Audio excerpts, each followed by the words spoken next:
बर्फ से ढकी एक जमी हुई दुनिया जहाँ चारों तरफ ठंडी हवाएं चलती हैं। उसी दुनिया में रहते हैं कुछ प्यारे और मज़ेदार जानवर। मैनी, एक छोटा सा मासूम मेमत। पीकू, जो एक पागल सी गिलहरी है जो हर वक्त उछलता रहता है। पिंगू, जो बिना रुके बकबक करता है। लाला, एक समझदार ऊदबिलाव।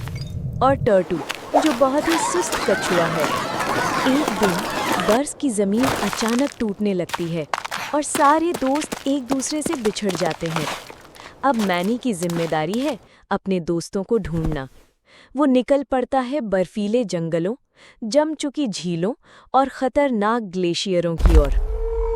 रास्ते में मिलते हैं नए दुश्मन, बर्फ के खूंखार तेंदुए, तेज बर्फीली आंधियां और एक शक्तिशाली आइस किंग जो पूरी बर्फ की दुनिया पर राज करना चाहता है। मैनी अपनी छोटी सी उम्र के बावजूद हिम्मत, समझदारी और दोस्ती से सबको फिर से मिलाता है। वो साबित करता है कि सच्ची ताकत बर्फ में नहीं, दिल और दोस्ती में होती है।